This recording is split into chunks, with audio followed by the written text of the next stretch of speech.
오늘 말씀은 건강한 공동체입니다. 오늘 시대에는 이 교회에 대한 성도님들의 갈등이 참 많습니다. 바른 교회가 어떤 교회일까?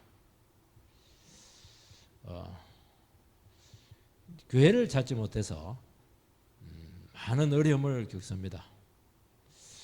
왜냐하면 영혼을 맡겨야 되는데 건강치 못한 교회를 가게 되면 영혼이 병이 들기 때문입니다. 그래서 이거는 뭐 학교 다니는 거하고 달라요. 아무리 내 신앙이 좋다 이렇게 해도 성도님들은 교회를 떠나서는 건강한 신앙생활을 할 수가 없습니다. 코로나라든지 위기 상황이라든지 뭐 보조수단으로 한 번씩 교회를 떠날 수는 있겠을지 모르겠지만 결국 그거 오래 못 갑니다. 학생이 학교 떠나서 제대로 공부할 수가 없어요. 물론 뭐 검정고시도 할 수도 있고 학원도 다닐 수 있지만은 그거는 보조수단입니다. 그래서 이 종말의 시대에 우리 신앙의 성패는 목사님을 잘 만나는 거 그런 것도 있겠지만은 그게 아니에요. 교회를 잘 만나야 됩니다. 어떤 교회가 돼야 되는가 하는 종말의 시대에 왜냐하니까 이 데살로니가 교회가 지금 문제가 굉장히 많았거든요. 여러 가지 우리가 막 지금 종말에 여러 가지 문제들을 다루었는데 바울 사도는 마지막으로 부탁을 하는 게 뭐냐? 너희들 교회가 건강한 교회가 되라 그렇게 권면을 하고 있습니다. 그래서 딱 세 가지 모습을 제시를 합니다. 하나는 뭐냐? 목회자와 성도와의 관계가 아주 좋아야 된다는 겁니다. 두 번째는 성도 간의 교제가 살아있어야 된다고 말씀하고 있습니다. 책임지는 관계, 이런 관계가 맺어져야 된다는 것입니다. 오늘 이 두 개만 할 것입니다. 다음 주에는 아마 하게 된다면은 공적인 예배가 살아있어야 된다 하는 것을 이야기하는 것입니다. 이 세 가지가 건강한 교회를 말하는 여러 가지 지표입니다. 교회에 뭐 삼원칙이 있게 돼요. 말씀이 선포되고 성례가 지평이 되고 이런 여러 가지 그다음에 치리가 이루어지고 이러는데 이거는 이제 신학적인 것이고 종말의 시대에 바울 사도가 이야기하는 건 딱 이겁니다. 보면 핵심이 뭐냐니까 딱 두 개예요. 예배하고 관계입니다. 예배는 하나님과 관계잖아요. 그것도 사실 관계예요. 결국에는 이제 신앙은 관계의 문제입니다. 이 관계에서 다 원활해야 되는 거예요. 관계가 원활하지 않으면 교회가 안 되는 겁니다. 신앙이 잘 안 되는 겁니다. 첫 번째는 목회자와 성도와의 관계가 대단히 중요합니다. 많은 성도님들이 목회자와의 관계 때문에 어려움을 많이 겪습니다. 고민이 많고 또 상처를 받아서 교회를 떠나기도 하고 또 교회를 떠날 수 없는 입장이 되면 여러 가지 참 걸림돌이 되어서 은혜를 못 받는 경우가 참 많습니다. 목회자와의 관계는 단지 신뢰 문제만이 아니고 훨씬 더 광범위합니다. 신앙의 문제도 포함되어 있고 영성에 아주 결정적인 영향을 미칠 수밖에 없습니다. 교회의 주인은 주님이죠. 머리가 되신 주님이시지만은 주님께서는 눈에 보이시지 않고 목회자를 세워서 교회를 책임지게 합니다. 위임을 했다는 주님이 위임을 한 것이죠. 말씀을 가르치게 하고 교회를 다스리게 그렇게 하셨습니다. 그렇다면은 목회자를 부정하면은 신앙 자체가 어려워지는 겁니다. 반대로 목회자가 주님의 대리자로 자체를 해서 지나치게 권위를 세우면은 또 양들이 고통을 받는 것입니다. 굉장히 이 관계 설정이 결코 쉽지가 않다는 것을 알 수가 있어요. 서로의 협력 관계가 돼야 된다는 겁니다. 서로 존중해주고 사랑해주고 이런 관계, 부부도 마찬가지예요. 부부 관계 참 어렵잖아요. 남편은 사랑해주고 아내는 남편을 존중해주고 이 두 개가 딱 맞아야 되거든요. 그러면 서로 잘 섬겨야 되는 겁니다. 각자 부르심을 인정하고 각자 주어진 사명을 감당하면서 마땅한 존경과 사랑을 주고받아야 돼. 이것이 안 되면은 신앙이 병들게 됩니다. 굉장히 이거는 단순히 그냥 어렵다 그게 아니고 신앙 자체가 굉장히 어려워지는 겁니다. 12절에서 13절 말씀을 보면 형제들아 우리가 너희에게 구하노니 너희 가운데서 수고하고 주 안에서 너희를 다스리며 권하는 자들을 너희가 알고 그들의 역사로 말미암아 사랑 안에서 가장 귀히 여기며 너희끼리 화목하라. 데살로니가 교회는 개척이 된 지 얼마 되지 않는 신생교회입니다. 바울 사도가 또 바울과 동력자들이 떠나고 나서 아마 그게 새로운 책임자가 세워졌다는 것을 사도행전에 나와 있습니다. 아리스다고와 세군도 이 책임자가 세워지게 됐는데 바울처럼 이렇게 이미 충분히 준비된 종이라고 볼 수는 없어요. 그러니까 교회도 개척교회고 그 지도자도 아직 이게 온전히 준비가 되어 있지 않는 그런 상태죠. 바울 사도가 성도님들에게 간곡한 부탁을 한 것을 보면은 그 배경에 목회자에 대해서 불만이 있고 좋지 않은 생각을 가진 성도가 있었다는 것을 알 수가 있습니다. 그래서 목회자와의 관계를 가장 먼저 건강한 교회의 하나의 그런 표지로서 먼저 제시를 하고 있는 겁니다. 이게 굉장히 제일 어려운 문제였던 것으로 생각이 됩니다. 그러니까 존경은커녕 막 무시하고 그랬다는 것을 알 수가 있습니다. 반대로 지도자도 여기에 대해서 고압적인 자세로 막 거부감을 불러일으키기도 하고 그랬다는 것도 알 수가 있습니다.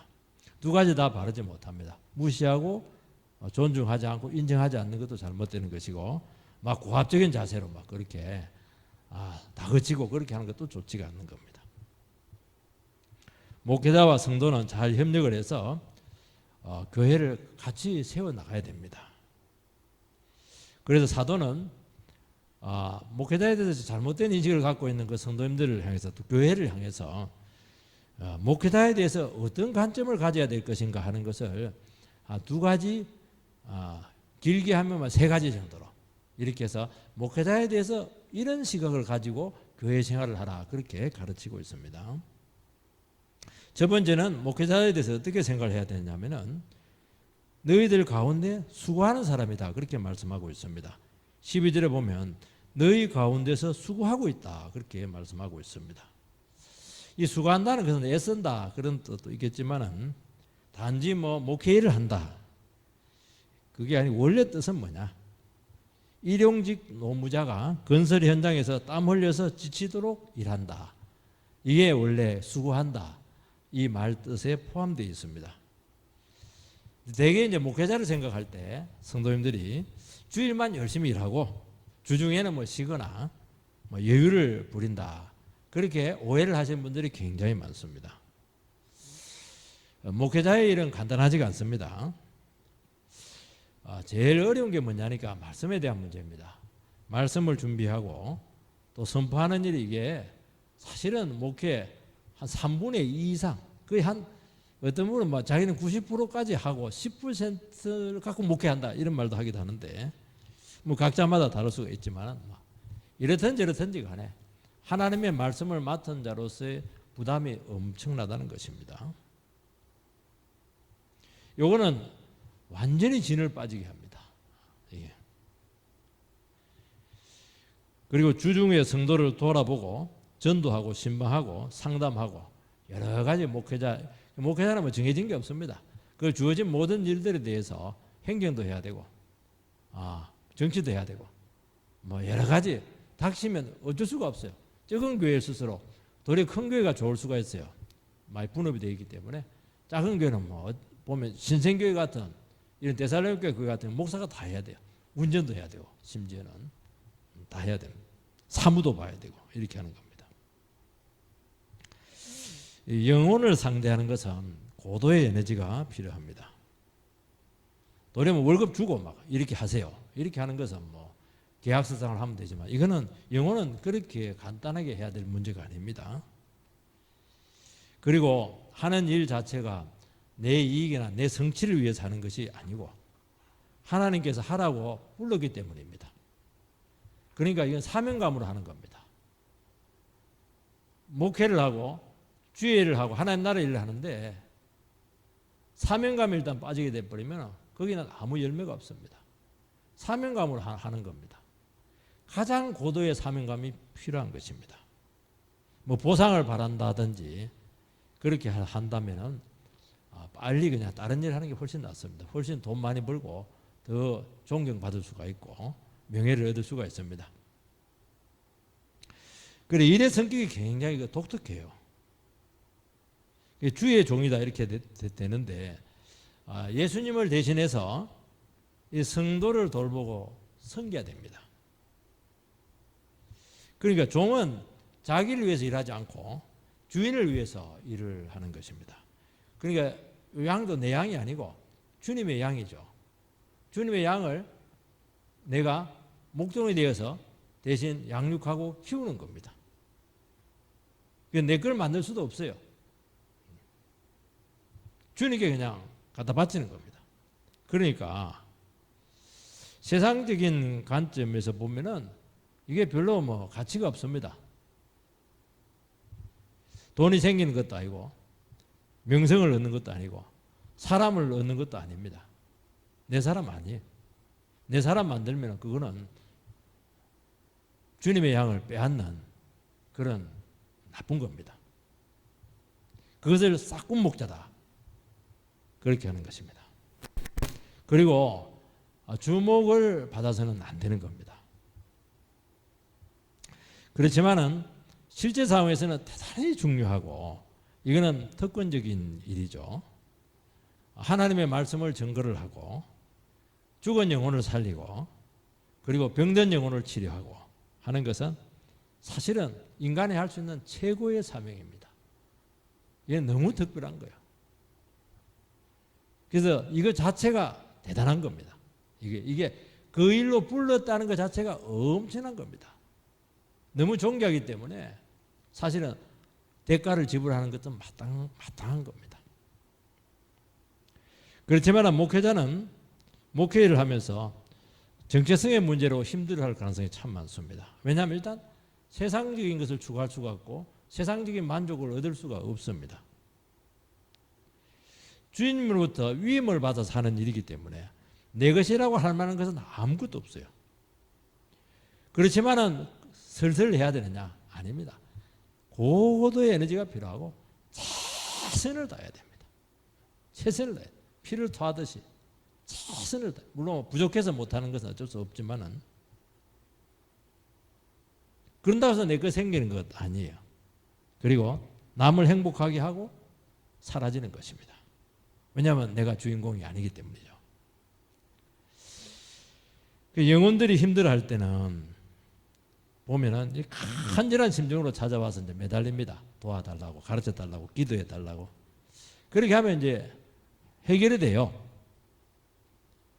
해결되고 이제 가정도 살아나고 인생도 회복이 되고 그렇게 하면은 양들은 금방 잊어버립니다.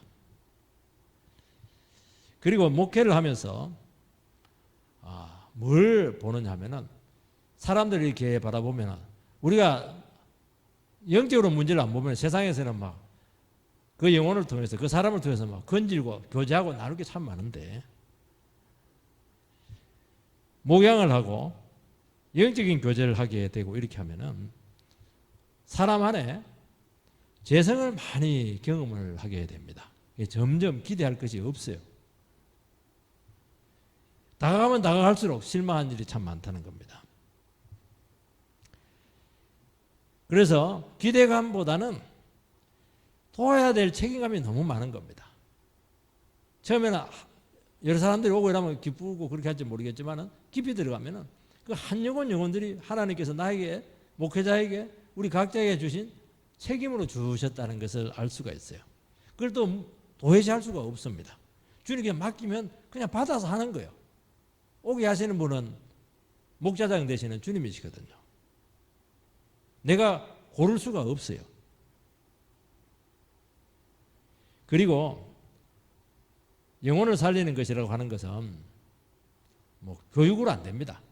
일단 이렇든 저렇든 간에 자기 생명을 줘야 됩니다. 사랑을 줘야 됩니다. 자기 걸 줘야 돼. 제일 중요한 걸 줘야 됩니다. 그래서 우리는 주기만 하고 이게 회복이 안 될 때는 내가 소중한지 잘 모를 때가 참 많습니다. 그리고 막 인정을 안 해주고 존중을 안 해주고 이렇게 하면은 이런 내가 뭐 하고 있나 그런 혼돈이 될 때 참 많은 것이죠.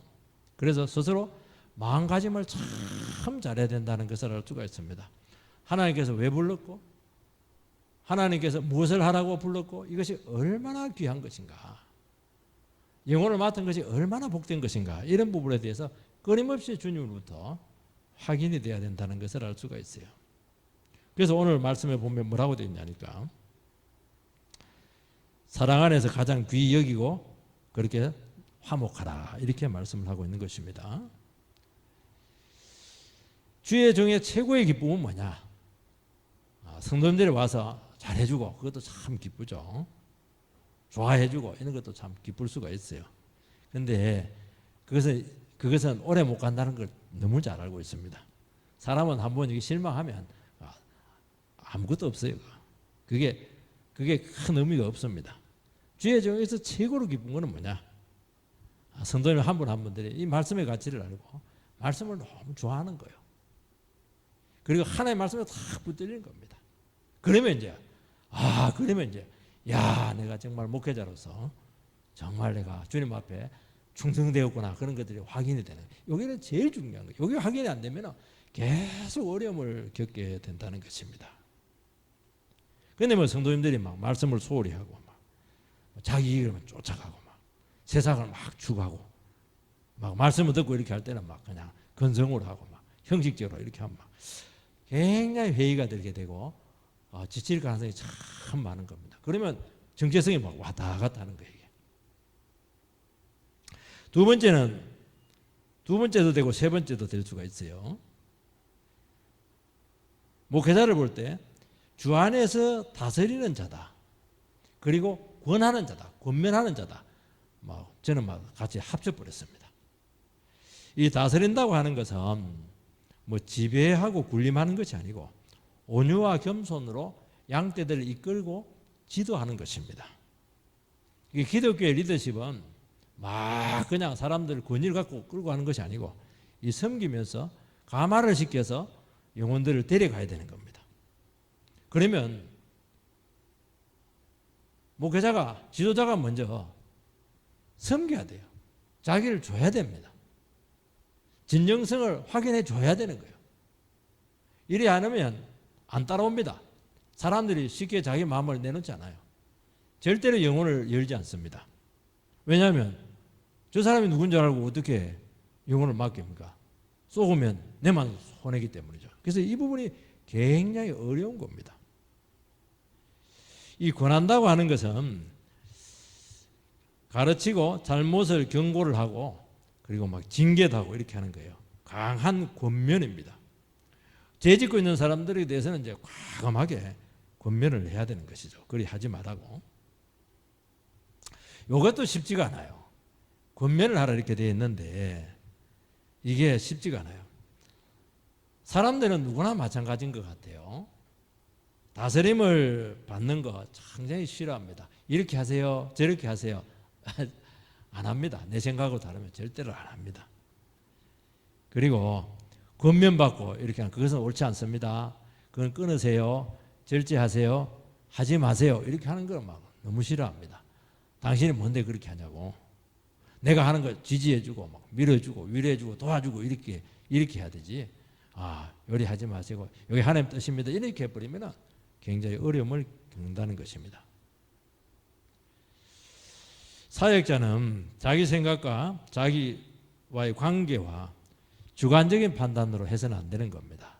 왜냐하면 그럴 수 있는 여지는 참 많은 것 같아요. 내가 좋아하는 사람에게 더 잘해주고 막 그럴 수가 있는 거예요. 내가 주관적인 판단으로 이렇게 해라 저렇게 해라 할 수도 있는 거예요. 그렇지만은 주의 종은 하나님 나라 전체적인 입장에서 이것이 좋은 일이고 발전적인 것일 때 그것을 이제 성도님들을 설득을 하고 선한 영향력으로 잘 이렇게 세워가야 되고 이끌어가야 되는 것을 이게 쉽지가 않아요. 공감이 되고 수용이 되기까지가 많은 조율이 필요하고 정말 그 힘든 과정이 필요한 겁니다. 그래서 그 목회라는 겁니다. 원하는 대로 따라오고 그렇게 하면 누가 못해요? 아무도 안 따라옵니다. 절대로 안 따라와요. 마음으로 진정으로 동의가 돼야 되는 겁니다. 그래서 주님의 이름으로 악역을 감당해야 될 때가 많습니다. 미움을 받을 때가 참 많아요. 성도님들은 뭐 잘못해도 상관이 없어요. 목회자는 영향력이 크기 때문에 허물 하나만 있어도 그게 굉장히 크게 보이고 실제로 영향력이 크게 돼요. 이게. 그러니까 늘 긴장을 해야 되는 거예요. 이게. 뭐 말한 말도 그렇고 뭐 정책이라든지 뭐 행동이라든지 이런 거 하나하나에 대해서도 굉장히 영향을 많이 받게 되고 이게 다 드러나요. 강대상 위에 서버리면 막 숨을 데가 없어요. 숨을 데가 없어요. 완전히 마치 그 유리 속에 있는 그 발가벗은 사람처럼 그렇게 설 수밖에 없습니다. 그게 늘 긴장해야 되는 것이죠. 그리고 주님 때문에 아픈 말을 해야 돼요. 주님 때문에 사람들이 좋아하지 않는 일을 해야 됩니다. 주님의 사랑 때문에 내가 싫어하는 사람을 만나야 돼요. 그리고 품어야 되는 겁니다. 주님 때문에 인간적인 이런 부분들에서 인정을 해주지 않아야 되는 겁니다. 저 사람이 이거 해주면 너무 좋아할 걸 알지만은 신앙 양심상 그렇게 못 해줄 때가 참 많은 겁니다. 그런데 그걸 누가 이해를 받아요? 아무도 이해를 안 해요. 굉장히 외로움을 달고 살아야 된다는 거예요. 그러니까 긴장이 생길 수도 있고 또 섭섭함을 가질 수밖에 없죠. 동의를 안 해주니까. 그 긴장들, 섭섭함들도 견뎌내야 하는 것입니다. 그래서 이것은 인간이 겪을 수 있는 아픔이죠. 그리고 괴로움이라고 할 수가 있는 겁니다. 이런 부분들이 있다는 것이죠. 그래서 한 번씩 준목회를 이렇게 같이 성도님들 해보면 좋아요. 뭡니까? 구역장을 한번 해본다든지 아니면 목자 이런 거, 제자 리더 이런 거 한번 해보면 조금 이런 부분에 공감대가 많아지는 것을 알 수가 있습니다. 그래서 바울 사도는 주의 종을 바라보고 목회자를 바라볼 때 이 시각을 좀 이해를 폭을 넓힐 필요가 있다. 그렇게 왜냐니까 제사님 교회 두 사역자가 굉장히 부족해요. 또 약해요. 세운 지도 얼마 안 됐습니다. 그렇지만 이런 식으로 바라보면서 기도해주고 협력을 해라. 그렇게 말씀을 하고 있습니다. 여러분 목회를 하고 교회를 세워나갈 때 본질적인 것이 아니면 두 가지 이유로 양보를 해야 될 때가 참 많습니다. 첫 번째는 뭐냐니까 영혼을 사랑하고 주님이 변화시킬 때까지 여유를 가져야 됩니다. 그러면 이제 영혼에 대한 사랑과 이해가 굉장히 필요한 것입니다. 두 번째는 말씀을 감당해야 되기 때문에 양보를 해야 돼요. 왜냐하면 관계 문제가 힘들면 설교 준비가 안 되고 설교하는데 어려움을 많이 겪는다는 겁니다. 목회자도 인간이고 실수할 수 있죠. 그렇지만 이거 용납받기 어려워요. 그래서 좀 기도하면서 이해하는 폭을 좀 넓혀라. 그렇게 말하고 있는 것입니다. 주님 안에서 목회자도 인간이고 실수할 수 있고 참고 지켜봐주면 하나님께서 그 마음을 아시기 때문에 굉장히 은혜를 주시고 그게 성숙한 겁니다. 저는 부교육자로서 오랫동안 목회를 했는데 담임 목회자를 이해하는데 굉장한 어려움을 겪었어요. 이분하고 23년을 내가 섬겨드리고 왔는데 굉장히 오해가 많이 됐고 이해하는데 굉장히 어려웠어요. 그런데 어느 순간부터 이해가 되기 시작하더라고요. 그때부터 내 신앙이 자라는 것을 알았어요. 그때부터 설교가 나오는 것을 알게 되었습니다. 이해를 하는 게 굉장히 쉽지가 않아요. 이게. 그래서 이제 23년 동안 4년 동안 같이 섬기면서 온 거예요. 근데 마치 근본적인 문제가 있는 것처럼 비난하고 기다렸다는 듯이 이렇게 거부하고 이렇게 하면은 충격이죠. 그리고 마음의 금이 안 가도록 하셔야 됩니다. 목회자도 마찬가지고 성도들도 마찬가지고. 사람 완전하지 않기 때문에 가까이 가면 허물이 많이 보여요. 서로에 대해서. 그래서 은혜가 되지 않아요. 검이 딱 가버리고 스크래치가 딱 생겨버리면은 문제는 뭐냐니까 그것이 문제가 아니고 그때부터 영적인 교제가 잘 안 돼요. 말씀이 잘 안 들리기도 하고 그 성도의 진정한 교제들이 잘 안 되는 겁니다. 그러면 영혼이 고갈이 되는 거예요. 빼빼 영혼이 말라갑니다. 그러니까 굉장히 손해라는 거예요, 이게. 그래서 그 영혼 때문에 여러분의 그 영성이 훼손당할 필요가 전혀 없다는 거예요. 그거는 그거. 저도 설교를 하지만은 지금 이 순간은 내가 설교하는 건 아니거든요. 주님께서 세웠기 때문에 권위를 세웠기 때문에 설교를 하는 거예요. 그래서 사람을 봐서는 안 되고 세우신 주님께서 세웠고 말씀을 주었다. 그걸 잊어버리면 안 되는 겁니다. 그걸 잊어버리면요 사람하고 말씀하고 섞여버리면은 여러분들께서 굉장히 손해를 본다는 거예요. 사람은 싫어하더라도 그 하나님의 말씀이 아멘이 되고 하나님의 말씀이 하나님의 말씀이라면은 받아들이세요. 그러면 완전히 바뀝니다. 그게 겸손이거든요. 그래서 주님께서 겸손한 자에게 은혜를 더 부어주십니다. 저는 이걸 내 자신이 이렇게 했기 때문에 여러분들에게 이걸 반드시 권면을 합니다. 저도 20몇 년 동안 한 분의 설교를 들어왔는데 얼마나 많은 설교를 들었겠어요. 누구보다 많이 들었거든요. 판단할 가능성이 굉장히 많은 거예요. 그래 하지 마시고 그렇게 주님께서 세웠구나. 그래서 아멘도 하시고 이렇게 하시기 바랍니다. 나를 위해서 하는 게 여러분 자신을 위해서 그렇게 하는 겁니다. 그럼 하나님께서요 기가 막히게 은혜를 줘요. 그리고 영혼이 얼마나 풍성해지는지 몰라요. 그래서 말씀을 가르치고 수고한 영혼이잖아요. 이렇든 저렇든지 간에. 그래서 목회자가 걸림돌이 되지 않도록 말씀이 막히지 않도록 그 목회자의 수고를 인정을 하라는 거예요. 목회자를 잘해주라는 게 아니고 그래도 부족하지만 주 안에서 참 순수하게 가려고 하고 말씀대로 하려고 이런 부분들에 대해서 여러분들께서 인정을 하라는 거예요. 그건 나를 위해서 그런 게 아니고 목회자를 위해서 그런 게 아니고 여러분 자신들을 위해서 그렇게 하라는 거예요. 연약한 부분이 보이더라도 기본적인 존경심을 버리지 마시기 바랍니다. 그래서 뭐라고 되어 있냐니까 너희끼리 서로 화목하라. 이게 명령이죠. 존경심과 사랑은 목회자와 교인 관계를 화목하게 한다는 겁니다. 교회는 싸우면 안 됩니다. 교회 부흥은 설교 잘하는 게 아니에요. 설교 잘하는 것, 설교 아무리 잘해도요 긴장했고 싸우면 아무 소용 없어요. 불화하면 끝이에요. 이미지도 타격이 되고 부흥도 꺼지고 서로 간에 고통이 생기는 겁니다.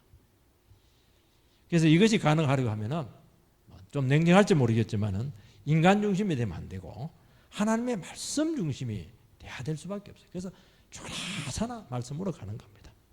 그래서 말씀 안에서 교제를 해야 되는 거예요. 그래야 그나마 화목할 수가 있어요. 인간적으로 하면 반드시 패가 나눠져요. 어쩔 수가 없어요. 인간은 어쩔 수가 없어요. 말씀으로 하네요. 말씀으로. 그래서 목회자도 말씀 때문에 따르고 존경하는 겁니다. 목회자가 존경할 만하기 때문에 그런 것도 있겠을지 모르겠지만은 그래도 이렇든 저렇든지 간에 하나님께서 말씀을 주셔서 말씀으로 선포하게 했기 때문에 가르치게 했기 때문에 그 말씀 때문에 존중하게 여기라는 것이지 그 인간 자체를 그렇게 그건 두 번째 문제라는 거예요. 주님께서 쓰심을 알고 받으시라는 겁니다. 그리고 말씀에 지장이 되면은 적당한 거리를 유지해 주는 게 좋아요. 시험이 될 필요는 없는 거거든요. 두 번째는 이제 성도 간의 교제의 문제입니다. 14절 말씀. 또 형제들아 너희를 권면하노니 게으른 자들을 권계하며 마음이 약한 자들을 격려하고 힘이 없는 자들을 붙들어주며 모든 사람에게 오래 참으라. 목회자가 있다고 해서 성도 간에 서로 돌보는 책임이 면제되지 않습니다. 목회자에게 다 맡겨놓으면 안 돼요.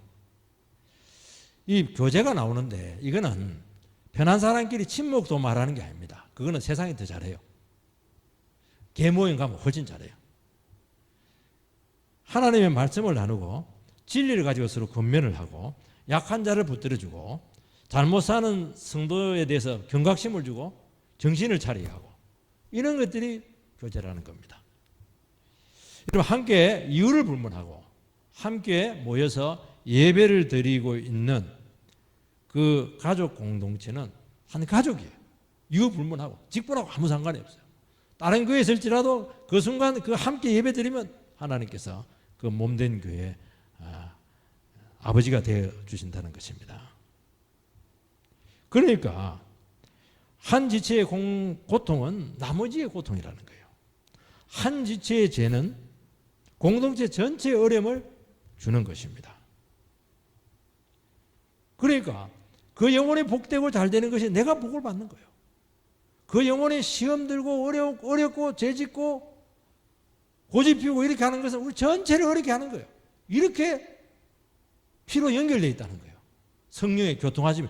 왜냐, 성령의 교통하심이 있었는데 그게 딱 막히는 거예요.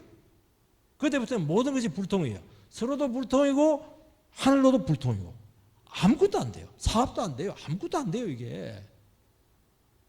그러니까 중요하다는 거예요, 이게. 요 안에 성령이 계시잖아요. 주님이 지켜보고 계시거든요. 그래서 여러분들께서는 지체에 대한 관심을 반드시 가져야 되는 겁니다. 그리고 생기에 대해서. 왜냐하면 저 사람의 영혼의 상태는 나에게 직접적인 영향을 미치거든요. 저 사람의 불행은 나에게 바로 책임이거든요.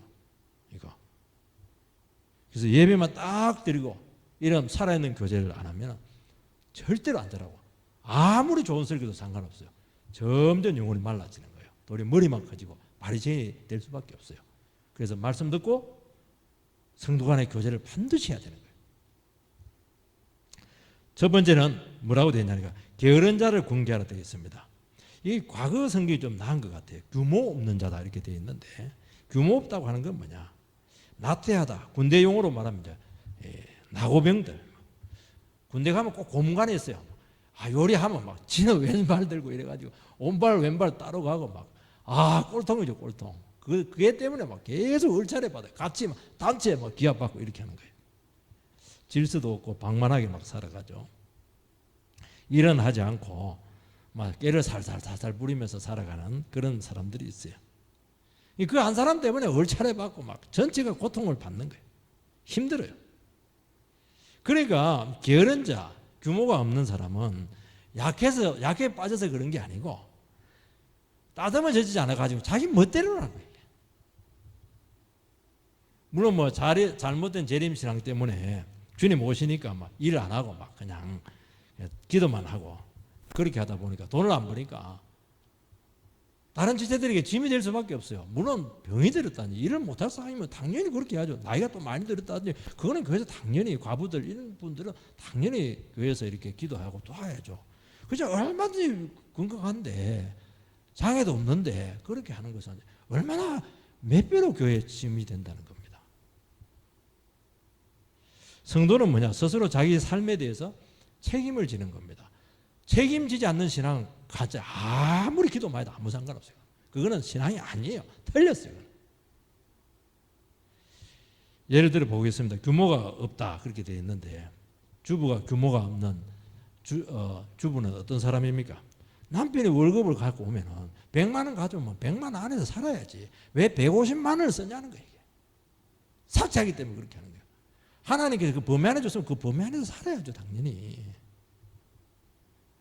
규모가 없어요. 규모가. 그 책임을 누가 지는 거예요? 그럼 막 자꾸 잔소리하고 이렇게 하는 겁니다. 남편들도 마찬가지입니다. 일만 잔뜩 버리고만 월급은 안 갖다 주고 막 일은 버려놓고는 막 감당을 못하고 이게 규모가 없는 거예요. 이게. 왜 그렇게 하냐는 거예요. 이게 책임지는 자세가 아니라는 거예요. 욕심이죠. 욕심. 나태한 것이죠. 욕심인 거예요. 어떤 남자들은 막 야망 때문에 이 중독이 되어가지고 가정은 전혀 돌보지도 않고 막 그리고 막 더 중요한 것은 막 예배 생활이 안 되는 거예요. 심심함만 빠져버려요. 저도 이 공부를 열심히 해야 될 순간들이 있었습니다. 주님 관계를 소홀히 하고 막 하루 종일 공부했더니 막 벽만 쳐다보고 공부해도 얼마나 영혼이 침체되는지 몰라요. 저는 세상에서 막 열심히 일만 하시는 분들, 성도님들 중에서 예배 안 드리고 이분들이 얼마나 낙심하고 침체될까? 왜 살아가는가? 정말 저 스스로 막 혼동을 겪는다는 건 뻔한 거예요. 여러분 삶의 규모가 생기고 긴장을 가지고 부지런하려면 반드시 신앙 중심으로 돌아와야 되는 겁니다. 일을 뒤죽박죽으로 한다고 일이 되는 게 아니에요. 우선순위를 정해야 되는 겁니다. 중요도를 알아야 되는 거예요. 지금 주님께서 해야 될 것을 먼저 해야 되는 거예요. 그리고 주님께 도와주셔야 되는 거예요. 그게 삶의 가지치기를 팍 하는 겁니다. 여러분, 일을 버리는 게 중요한 게 아니고요. 가지치기를 잘해야 돼요. 열매를 맺으면 가지치기 잘해야 되거든요. 우리 여러분의 삶에 가지치기를 쫙 해버려야 돼요. 그거는 뭐냐? 신앙 중심이 될 때 그게 가능하다는 거예요. 눈에 보이는 일을 따라가면요, 정신없이 상황에 끌려갑니다. 불필요하고 엉뚱한데 시간과 힘을 다 낭비하게 될 겁니다. 열매는 없어요. 어떤 분들은 계획을 짤 때 내가 할 수 있는 모든 능력의 풀, 만땅 이렇게 짜는데 죽습니다. 그건 하나님 개입하지 말라는 거잖아요. 하나님께 개입할 여백이 없어요. 여지가 없어요. 여러분, 예배 중심이 돼야 되는 거예요. 그리고 신앙 중심이 되게 될 때 여백이 생기는 거예요. 일단 수요일 여백이 생기고 새벽에 여백이 생기고 여백이 생기는 거예요. 그러면 하나님께서 반드시 채우시고 상상하지 못한 풍성함으로 주는 겁니다. 여러분, 귀하고 풍성한 것은 하늘부터 오는 거예요. 여러분들이 노력해서 만들어지는 게 아니에요. 주님께서 하시는 그 일만 해도 주님께서 얼마든지 풍성하게 만들어 주겠다는 겁니다. 우리는 이익이 되면 막 전부 다 잡으려고 하는데 내 거 안 됩니다. 그거 나중에 다 잡아놓고 다 기아 내야 돼요. 중요한 거 한두 가지 제대로 하라는 거예요. 다 하면 다 놓칠 줄 믿습니다. 우리는 많이 벌어야 되고 내 발전을 위해서 할 수 있다 그렇게 하는데 안에 과감하게 끊어버리고 예배 중심으로 반드시 돌아오라고 그렇게 말씀을 하고 거기서 안정성이 오고 꾸준함이 나오게 되고 무슨 일을 해나갈 때 이게 참 할 만한 의미가 있어야 되는 것이지 왜 하는지 안 하는지 뭐 기계적으로 해갖고 되겠습니까? 하면 할수록 하나님께서 가치를 주고 잘했다고 그러고 힘주고 막 열매가 생기고 이렇게 해나가지 하나님 없이 막 열심히 한다고 해서 그게 되는 게 아닙니다. 내 삶이라고 해서 그게 내 삶입니까? 내 시간 아니잖아요. 나를 위해서 다 쓰는 거예요. 그러니까 규모가 없는 거예요. 이게. 두 번째는 마음이 약한 자를 격려하라고 말씀하고 있습니다. 봉선비로 담대하지 못하고 주의 압력에 쉽게 꺾이고 강한 자 앞에 서면 주눅이 드시는 분들이 있습니다. 그리고 어떤 분들은 정말 객관적으로 괜찮고 은사도 있고 재주도 있는데 자꾸 자기는 못한다고 그래. 나는 못해요 그러게. 그게 겸손한 게 아니에요. 그게 자기가 굉장히 작다는 거예요. 자신감이 없어서 그렇게 하는 거거든요. 이런 사람들은 굉장히 예민합니다. 그리고 쉽게 잘 넘어지고 넘어가지를 못해요. 쉽게 고민하다 시간 다 보내요. 고민하고 아무것도 안 해요. 이런 분들을 어떻게 대해야 되는가? 격려를 하라는 겁니다. 조심해서 대하라는 겁니다. 해줄 말이 너무 많아요. 왜냐하면 옳지만은 강하게 말하면 전부 다 도망갑니다. 먼저 마음을 붙들어주고 고민을 들어줍니다. 되게 사소한 문제인데 본인은 또 중요해요. 중요한데 사소한데도 중요하고 극복은 또 안 되는 거예요. 그러니까 굉장히 이게 약한 거예요. 마음이 약한 거예요. 예민한 거예요. 이게.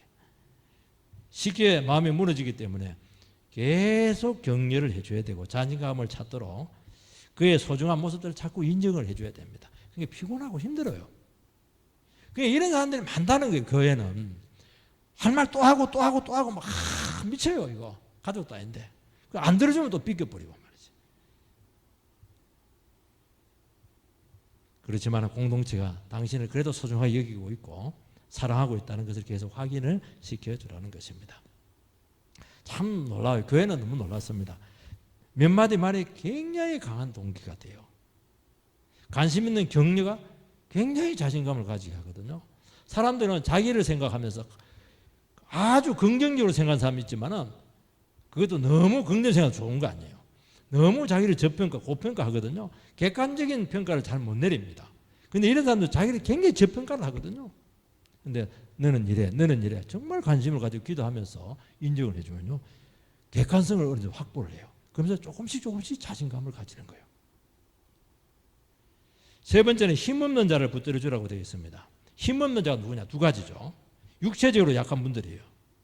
건강이 문제가 있거나 이 기력이 약하신 분들이 계십니다. 이런 분들은 삶에 자신감이 없어요. 그리고 기본적으로 정서 안에 두려움을 품고 있습니다. 잘 놀래요. 감정에서 잘 놀래요. 무조건 힘내라 그렇게 한다고 안 돼요. 그러면 막 쓰러집니다. 그런 영혼들에게는 부담스러워하고 두려워하고 힘에 부치는 것을 대신 감당을 해주라는 거예요. 그게 붙들어 주는 거잖아요. 여러분 힘이 없으면 무슨 일을 할 때 그런 분들은 굉장히 뒤로 자꾸 빼고 소극적입니다. 이게 답답한 거예요. 답답하다. 윽박지르고 막 그렇게 될 수밖에 없습니다. 그 객관적인 잣대로 당연히 해야 된다고는 당위성으로 나가면 이 사람들은 설 자리를 잃어버리는 것을 알게 됩니다. 두 번째는 이 사람들은 믿음이 약한 사람이에요. 이 신앙적으로 해야 되나 하지 말아야 되나 여기에 대해서 특별히 예민하신 분들이 있습니다. 로마서 14장에 보면은 믿음이 약한 자들이 있고 믿음이 강한 자들이 나옵니다. 날과 음식에 대한 문제입니다. 믿음이 강한 자들은 날은 전부 다 그냥 하나님께 주신 날인데 뭐 나쁜 날이 어디 있냐.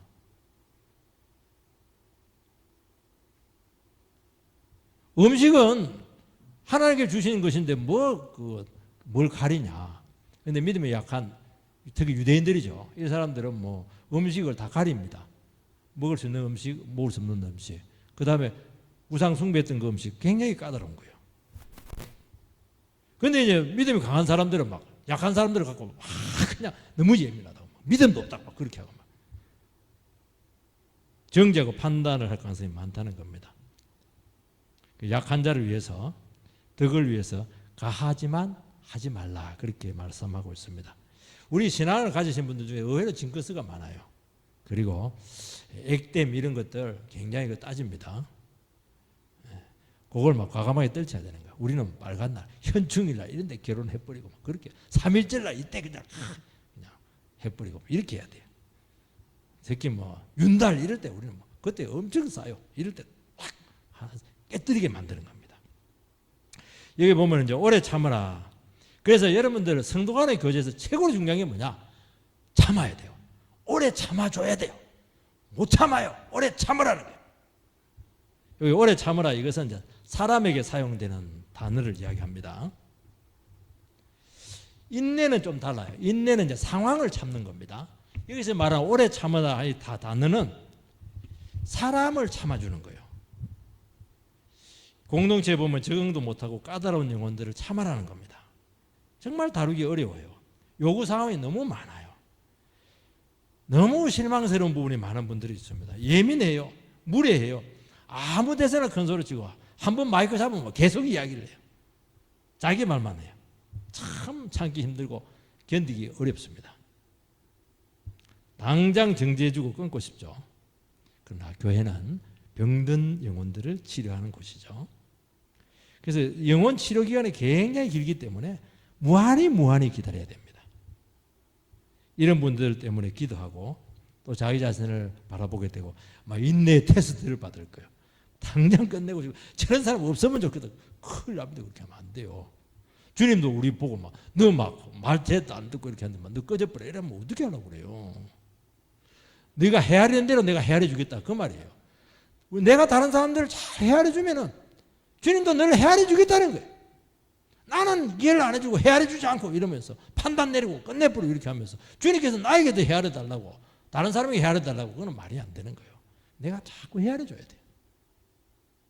그러면 하나님께서 반드시 역사합니다.